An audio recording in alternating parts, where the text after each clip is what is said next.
Hello friends, welcome to S Z study. So guys, इस video में हम लोग बात करेंगे, मतलब डिस्कस करेंगे करंट अफेयर्स के कुछ मोस्ट इंपोर्टेंट क्वेश्चंस को। अगर आप किसी भी कम्पिटिटिव एग्जाम्स के लिए प्रिपरेशन कर रहे हैं तो आपके लिए ये सारे क्वेश्चन जो है बहुत ज़्यादा इंपॉर्टेंट है। तो चलिए हम स्टार्ट करते हैं video. So let's start the video. Guys, आपसे छोटी सी रिक्वेस्ट है कि अगर आप चैनल पर नए हैं तो चैनल को सब्सक्राइब जरूर कीजिएगा, एंड वीडियोस हमारे पसंद आ रहे हैं तो वीडियोस को लाइक कीजिए एंड शेयर कीजिए अपने फ्रेंड्स तक। तो चलिए स्टार्ट करते हैं video. So let's start. So guys, देख पा रहे हैं आप स्क्रीन पे, तो ये अप्रैल मंथ का मैंने लिया है और मैं जो है एवरीडे आपके लिए क्वेश्चंस हम लेके आते रहेंगे और हम कोशिश करेंगे कि मतलब 10 to 15 क्वेश्चन जो है एवरीडे कवर करें, ताकि जो है आपका 1 मंथ आप इकट्ठे अगर हम करंट अफेयर्स किसी मंथ के लिए पढ़ने जाते हैं या कोई ईयर के लिए तो बहुत सारा हो जाता है, फिर मज़ा नहीं आता पढ़ने में। अगर हम एवरीडे उसको फैक्ट के साथ कवर करते हैं तो बहुत अच्छा से कवर हो जाता है और हमको लंबे समय तक याद भी रहता है। तो हम इसी तरह के जो है 10 से 15 क्वेश्चन एवरीडे करेंगे और फैक्ट के साथ करेंगे, उससे रिलेटेड जितने भी फैक्ट होंगे सब हम कवर करेंगे। अगर किसी स्टेट की बात हो रही है या फिर कोई कल्चर की बात हो रही है, कोई भी चीज़ की बात हो रही है, कोई इश्यू के लिए हो रहा है, तो उससे रिलेटेड हम कुछ फैक्ट्स भी जानेंगे ताकि हमें आसानी हो कवर करने में। गाइस, आपको पता है कि मतलब क्वेश्चन जो पूछा जाता है ना, तो आप कोई अगर डे के बारे में, कोई डेट के बारे में पूछा जा रहा है तो वो रिसेंटली ऑब्जर्व हुआ है तभी पूछा जाता है, या फिर उससे रिलेटेड जो भी है उसको पूछा जाता है, उसको हम करंट अफेयर्स के क्वेश्चन में ऐड करते हैं। तो चलिए आज का क्वेश्चन हम देख लेते हैं। India and which country has agreed to join production and export of military hardware. Military hardware के लिए ज्वाइंट जो है एग्री किया इंडिया किस कंट्री के साथ? वो आपका साउथ कोरिया। अगर साउथ कोरिया की बात कर लें तो कैपिटल जो है, इसके 2 कैपिटल्स हैं। South Korea has 2 capitals. First Seoul. Seoul has long been the official capital and the economic and cultural center for the of the country. जो है इकोनॉमिक एंड कल्चरल के लिए मतलब जो है सियोल है। उसके बाद Sejong. Sejong is the second capital city, is now the administrative capital where many of the government's most important agencies are located। जो सिजोंग है ये एडमिनिस्ट्रेटिव कैपिटल है, आपको ध्यान रखना है। इकोनॉमिक एंड कल्चरल जो है वो सियोल है और सिजोंग जो है वो आपका एडमिनिस्ट्रेटिव कैपिटल सेंटर है साउथ कोरिया का। ठीक है, उसके बाद आपका जो है करेंसी की बात कर ले तो द साउथ कोरियन वॉन और Korean republic won is the official currency of South Korea. आपको ध्यान रखना है। ठीक है, ये हम क्यों कवर कर रहे हैं कि इससे रिलेटेड अगर कुछ ये सब करेंसी वगैरह भी पूछ लेते हैं, कैपिटल भी पूछ लेता है, तो ये सब अगर पूछा जाए तो हम आसानी से क्वेश्चंस को कर पाएँ। उसके बाद प्रेसिडेंट की बात कर लेते हैं। मॉन जे इन है यहाँ का प्रेसिडेंट अभी। उसके बाद हम देख लेते हैं when did the Supreme Court appointed committee submit its report on farm laws. जो सुप्रीम कोर्ट ने कोई कमेटी को अपॉइंट किया था वो फार्म लॉज पे सबमिट करने के लिए रिपोर्ट, तो उसने कब किया था ये? तो 31 मार्च को। ठीक है, अगर हम सुप्रीम कोर्ट ऑफ इंडिया की बात कर लें तो इस्टेब्लिशमेंट जो है इसकी इस्टेब्लिश जो है 1 अक्टूबर 1937 यानी 83 years ago as a federal court of India के रूप में, मतलब एज अ फेडरल कोर्ट के रूप में, मतलब ये इसका इस्टेब्लिशमेंट हुआ था 1937 को। उसके बाद 28 जनवरी 1950 को ये है यानी 71 years ago as a Supreme Court of India इसकी इस्टेब्लिशमेंट हुई थी। तो ध्यान रखना, आपको दोनों डेट आपको याद रखना है। उसका लोकेशन अगर देख लें तो तिलक मार्ग, न्यू दिल्ली। न्यू दिल्ली तो सबको पता है कि सुप्रीम कोर्ट ऑफ इंडिया जो है वो न्यू दिल्ली में है, लेकिन जो अगर एक्चुअल में कहाँ पे है तो तिलक मार्ग में है। तो अगर ऐसा पूछता है, अगर ऑप्शन में रहता तो फिर हम कंफ्यूज कर जाते थे, इसलिए मैंने ऐड कर दिया है। उसके बाद authorised by constitution of India, ये भी आपको ध्यान रखना है। उसके बाद चीफ जस्टिस ऑफ इंडिया जो है अभी कौन है प्रेजेंट में? शरद अरविंद बोबड़े, 47th है ये। उसके बाद 48th कौन बनेगा? तो सीवी रामन्ना। सीवी रामन्ना जो है 48th chief justice of India होंगे। अभी कंफर्म नहीं हुआ, बट अप्रैल लास्ट में शरद अरविंद बोबड़े जो है ये रिटायर हो जाएंगे, तो इन्होंने ही सजेस्ट किया है ये। तो फिर उस पर काफ़ी सारा मतलब उनकी कमेटी बैठती है, फिर उस पर डिस्कस होता है, तो फिर फाइनली होता है। लेकिन अभी जो अनाउंसमेंट है इसी के लिए हुआ, तो यही 90% या 80% आप सोच भी सकते हैं कि यही बनेगा, तो आपको ध्यान रखना है। ठीक है, सीवी रमन्ना। उसके China is building a polar silk road in which ocean. China जो है पोलर सिल्क रोड बना रहा है कौन से ओशियन में? आर्कटिक ओशियन में, आपको ध्यान रखना है। अगर हम ओशियंस की बात कर लें, मैंने आपको मैनी टाइम्स बताया है कि कितने कॉन्टिनेंट है, उसके साइज़ के हिसाब से भी बताया है और ओशियंस को भी बताया, तो फिर हम यहाँ डिस्कस कर लेते हैं। ठीक है, अगर यहाँ पे अगर पैसिफिक ओशियन वगैरह कुछ भी पूछा जा रहा है तो मतलब लार्जेस्ट ओशियन पूछा जाए तो उसके हिसाब से आपको याद रहे, इसलिए मैंने मेंशन किया है यहाँ पे। तो पैसिफिक ओशियन साइज के हिसाब से हम देख लेते हैं। There are 5 major oceans according to their size. They are Pacific ocean, Atlantic ocean, Indian ocean, southern ocean को ही हम अंटार्कटिक ओशियन बोलते हैं, and Arctic ocean. Arctic ocean is the 5th largest ocean of the world. ठीक है, ध्यान रखना आपको। उसके बाद अगर हम बात कर ले, name the giant container ship that block traffic in the Suez canal. कैसे आपको याद होगा कि कुछ दिन पहले जो है सुएज कैनाल को मतलब ब्लॉक्ड हो गया था। ये अगर सुएज कैनाल है ना, यहाँ पे एक ऐसे शिप ने रास्ता ब्लॉक्ड कर दिया था ताकि जिससे ट्रैफिक जाम हो गया था। बिल्कुल इधर के शिप जो है इधर नहीं जा पा रहे थे, इधर के इधर नहीं, काफ़ी सारा शिप यहाँ पे जमा हो गया था, जिसके कारण ये बहुत बड़ा शिप है। तो इसको क्या नाम है इसका, एवर गिवन शिप नाम है इसका। और ये कहाँ का है, ताइवान का है, और one of the largest ship of the world. ठीक है, और अगर हम सुएज कैनाल की बात कर लें, सुएज कैनाल की अगर हम बात कर लें तो guys the Suez canal is an artificial sea level waterway in Egypt. Suez canal सबसे पहले कहाँ पे, इजिप्ट में, लेकिन वो आर्टिफिशियल है, इसको बनाया गया था ट्रेड के लिए। तो इससे काफ़ी आसानी हो गया है ट्रेड में। आपको पता ही है हम इंडिया को जो है पहले तो जाना होता था यूरोप में कुछ सामान खरीदने या बेचने के लिए, तो हमें ऐसे साउथ अफ्रीका होते हुए, मतलब यहाँ इंडिया है तो ऐसे करके घूम के यहाँ आना पड़ता था, लेकिन अब हम डायरेक्टली जो है ऐसे करके यहाँ पहुँच जाते हैं। ठीक है, तो इजिप्ट है। उसके बाद कनेक्टिंग द मेडिटेरेनियन सी, ये भी आपको ध्यान रखना, connecting the Mediterranean Sea to the Red Sea, यानी मेडिटेरेनियन सी और रेड सी को कनेक्ट करता है ये आपस में। उसके बाद through the isthmus of Suez, ये भी आपको ध्यान रखना है, इस्थमस ऑफ सुएज के थ्रू कनेक्ट करता है मेडिटेरेनियन सी और रेड सी को। उसके बाद क्या करता है, डिवाइडिंग अफ्रीका एंड एशिया। यहाँ पे हमारा इंडिया है, सॉरी एशिया के बारे में बात कर ले, ये ऐसे करके है, ऐसे करके सुएज कैनाल है, यहाँ पे अफ्रीका पता है आपको, फिर यहाँ पे एशिया है पूरा बड़ा सा, तो ऐसे करके ये डिवाइड करता है।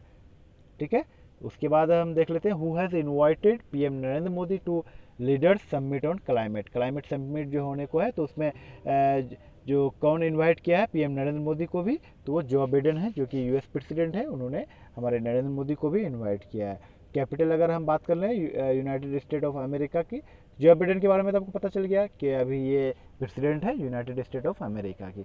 और उसके बाद कैपिटल की बात कर लें तो वाशिंगटन डीसी है कैपिटल, करेंसी डॉलर है वहाँ पे, और उसके बाद $1 is equal to 73 Indian rupees, and point में भी 73 पॉइंट समथिंग कुछ ऐसे करके है, तो वो नहीं याद रखना आपको, 73 ध्यान रखना है। स्टेट्स की अगर हम बात कर लें तो 50 स्टेट्स हैं आपके यूनाइटेड स्टेट ऑफ अमेरिका में, 50 स्टेट्स हैं। ठीक है गाइज, आपको यहाँ के इलेक्शन, जो बाइडेन अभी सिलेक्ट हुआ तो कैसे होता है इलेक्शन आपको पता है, तो मैं थोड़ा सा आपको लिटिल बिट इंट्रो दे देता हूँ उसके बारे में। जैसे अगर बिहार में इलेक्शन है तो यहाँ क्या होता है कि जितने कंस्टिट्यूएंट असेंबलीज कंस्टिट्यूंसीज जितने हैं, तो उसके अकॉर्डिंग होता है। तो मतलब जिसकी मेजोरिटी होती है उसकी सरकार होता है। तो अगर एक स्टेट में यहाँ पे बिहार में है तो यहाँ पे मान लेते हैं 243 सीट है, ठीक है, 243 सीट है, तो इसमें से जिसका ज़्यादा होगा, जैसे एक सीट के लिए हम कैंडिडेट जो है सारे पार्टीज़ के डिफरेंट पार्टीज़ के कैंडिडेट फील्ड में उतरते हैं, जैसे बीजेपी का है, कांग्रेस का है, सबका पार्टी जो है पार्टी से लीडर निकलते हैं, उसमें से कोई एक जीतता है। लेकिन यहाँ पे क्या होता है, अगर कोई स्टेट जैसे वहाँ के लिए कोई मान लेते हैं डीसी ही है, एक सपोज करते हैं डीसी अगर ये स्टेट है, तो इसमें इलेक्शन अगर इसमें इस स्टेट में अगर 50 सीट है, तो इन 50 सीटों में से अगर किसी पॉलिटिकल पार्टी ने, वहाँ तो दो पार्टी है, एक डेमोक्रेट्स और एक रिपब्लिक। ट्रंप जो है वो रिपब्लिक से थे और रिपब्लिक से हैं, और डेमोक्रेट्स जो है वो जो बाइडेन जो है वो डेमोक्रेट से हैं। ठीक है, ध्यान रखना। तो 50 अगर सीट है किसी स्टेट में वहाँ पे, तो अगर डेमोक्रेट्स वाला ने 26 लेके आ गया, 26 सीट लेके आया, और रिपब्लिक जो है वो 24 लेके आया, तो ये रिपब्लिक वाला का जो 24 सीट है ना, ये ख़त्म हो जाता है। ये 26 जिसका आया इस पर ऐड हो जाएगा, मतलब 50 का 50 सीट जो है डेमोक्रेट्स वाला का हो गया। समझ गए आप? मतलब अगर एक भी ज़्यादा आया उससे तो सारे सीट्स हमारे हो जाते हैं। उसी तरह वहाँ पे होता है इलेक्शन। आई होप कि आप समझ गए होंगे। तो चलिए नेक्स्ट देखते हैं। China has signed a 25 years strategic cooperation pact with which country. China जो है साइन किया है 25 ईयर्स का स्ट्रेटेजिक कोऑपरेशन पैक्ट, किस कंट्री के साथ? ये आपका ईरान के साथ किया है। तो चलिए अब ईरान के बारे में भी कुछ हम जान लेते हैं। Iran also called Persia, Iran को पर्शिया भी कहा जाता है, and officially the Islamic Republic of Iran, और इस्लामिक रिपब्लिक ऑफ ईरान भी ऑफिशियली कहा जाता है, और वेस्टर्न एशियन कंट्री है ये। आपको पता है मैप भी आपको अंडरस्टैंडिंग होना चाहिए, मैं किसी दिन मैप पे भी वीडियो बना दूंगा, तो जिससे आपको बेसिक अंडरस्टैंडिंग मैप के लिए हो जाएगा। तो अगर हम ईरान की बात करें तो ईरान कहाँ पे, यहाँ पे हमारा इंडिया है, फिर पाकिस्तान यहाँ पे है, फिर अफ़गानिस्तान है, फिर यहाँ पे है आपका ईरान। ठीक है, इंडिया, पाकिस्तान, अफ़गानिस्तान, फिर ईरान। तो चलिए देख लेते हैं। कैपिटल की अगर हम बात कर ले तो तेहरान है कैपिटल इनका, ईरान का कैपिटल कहाँ है? तेहरान। उसके बाद ऑफिशियल लैंग्वेज की अगर हम बात कर ले तो पर्शियन, करेंसी रियाल, प्रेसिडेंट जो है हसन रूहानी, और वाइस प्रेसिडेंट जो है इशाक जहांगीरी। ध्यान रखना सब कुछ आपको। आप देखते रहेंगे वीडियो, बार बार हम लोग जो है क्वेश्चंस करते रहेंगे एवरीडे, तो आते रहेगा तो आपको याद हो जाएगा, या फिर आप नोट भी कर सकते हैं, क्योंकि इतना इन्फॉर्मेशन हमें पता होना बहुत ज़रूरी है।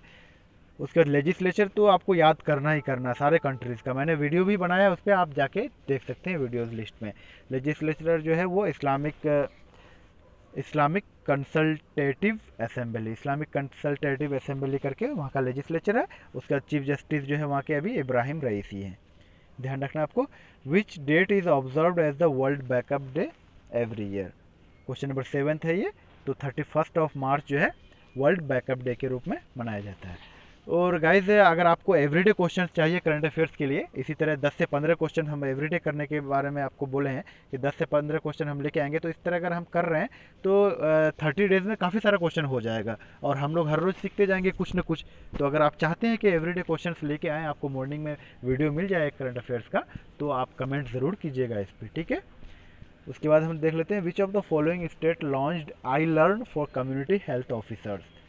तो राइट आंसर आपका नागालैंड, ठीक है। नागालैंड के बारे में हम किसी दिन फिर डिटेल में देखेंगे, और आइलैंड के बारे में ये क्या सिस्टम है इसके बारे में भी हम डिटेल में पढ़ेंगे। तो अभी क्वेश्चन है तो मैंने मेंशन कर दिया था। उसके बाद क्या है, where did the Indian army has conducted the ordnance disposed mission operation Thiruvalluvar. तो आपका राइट आंसर है यहाँ पे तमिलनाडु, ठीक है। ध्यान रखना आपको, तमिलनाडु आपका राइट आंसर है। आप नोट डाउन भी कर सकते हैं, क्योंकि 10 से 15 क्वेश्चन लिखने में आपको ज़्यादा टाइम भी नहीं लगेगा, और वीडियो भी तो कोई 30 मिनट्स या 40 मिनट्स का वीडियो नहीं है कि आपका 1 घंटा चले जाएगा इसमें। आप 10 से 15 मिनट की वीडियो को आराम से आप नोट कर सकते हैं, उसके क्वेश्चन को बार बार पढ़ सकते हैं। अगर आप लिख भी लेते हैं तो आपको याद हो जाएगा सारा क्वेश्चन। एक बार देख लेंगे आप वीडियो, फिर सारे क्वेश्चन को लिख लेंगे, तो आपको बहुत आसानी होगा, फिर आपको ज़्यादा याद करने की ज़रूरत नहीं होगी। फिर उसके बाद अगर हम बात कर लें तो कंडक्टेड जो ये जो कंडक्टेड किया है तिरुवल्लुवर डिस्ट्रिक्ट ऑफ तमिलनाडु का, तिरुवल्लुवर डिस्ट्रिक्ट है उसी के द्वारा कंडक्ट किया गया था। उसके बाद क्या है, Anandam the centre for happiness has been inaugurated at which place. Anandam जो है the centre for happiness has been inaugurate किया गया है कौन से प्लेस में, तो IIM जम्मू जो है इस यहाँ पे इनॉग्रेट किया गया है। तो ये किसने इनॉग्रेट किया है, सबसे पहले इनका फुल फॉर्म जान लेते हैं। Indian institute of management Jammu, Ramesh Pokhriyal जो कि यूनियन एजुकेशन मिनिस्टर है, इन्हीं के द्वारा इनॉग्रेट किया गया है, ठीक है, द सेंटर फॉर हैप्पीनेस। उसके बाद हम देख लेते हैं which day is observed as the international day of drug checking. तो आपका राइट आंसर है 31 मार्च। ध्यान रखना आपको।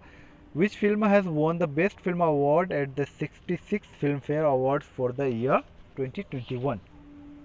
तो आपका राइट आंसर है थप्पड़ मूवी जो है, थप्पड़ मूवी जो है आपका, वो उसको फिल्म फेयर 66 का फिल्म फेयर बेस्ट फिल्म का अवार्ड मिला है। और डायरेक्ट किसने किया है इस मूवी को, अनुभव सिन्हा। और बजट अगर एस्टिमेटेड बजट देखें 24 करोड़, और रोल एक्ट्रेस के रूप में जो है तापसी पन्नू, दिया मिर्जा एंड ऑल काफ़ी सारे हैं और भी हैं, तो मैंने ज़्यादा मेंशन नहीं किया, 2 आपको दे दिए हैं यहाँ पे, ताकि कहीं आपको कुछ मिले तो मतलब क्वेश्चन वगैरह बने तो आप कर पाएँ इजीली। उसके बाद क्या है, which organisation has called for further studies on origin of कोविड-19। कोविड-19 के लिए फर्दर स्टडी करने वाला कौन सा ऑर्गेनाइजेशन है, तो WHO यानी वर्ल्ड हेल्थ ऑर्गेनाइजेशन।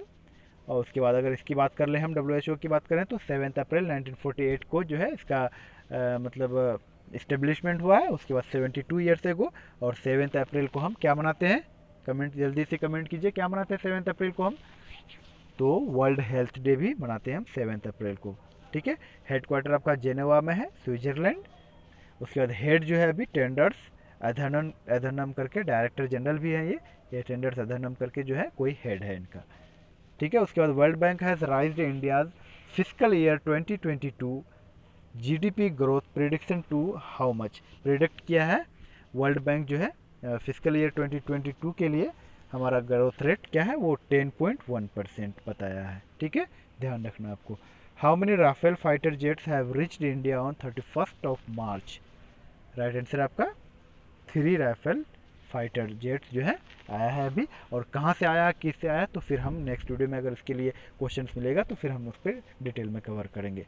आज के लिए इतना ही था। और अगर आपको क्वेश्चंस चाहिए इसी तरह के क्वेश्चंस जो है एवरीडे चाहिए आपको, करंट अफेयर्स के क्वेश्चंस, और उस पर सारे फैक्ट्स भी मेंशन हो कि उसके जो भी अगर किसी भी स्टेट के बारे में बात हो रहा है तो उससे रिलेटेड कुछ जानकारी आपको मिले, तो अगर आप चाहते हैं उस तरह के तो क्वेश्चन तो आप कमेंट ज़रूर करेंगे। और गाइस आपसे रिक्वेस्ट है कि बहुत मेहनत लगता है वीडियो को बनाने में, डाटा कलेक्ट करने में, क्वेश्चंस को कलेक्ट करने में, तो आप वीडियो को लाइक ज़रूर कीजिएगा एंड शेयर कीजिएगा अपने फ्रेंड्स तक, और चैनल पे नए हैं तो चैनल को सब्सक्राइब भी कीजिएगा। सो मिलते हैं नेक्स्ट वीडियो में। Thanks for watching, bye bye.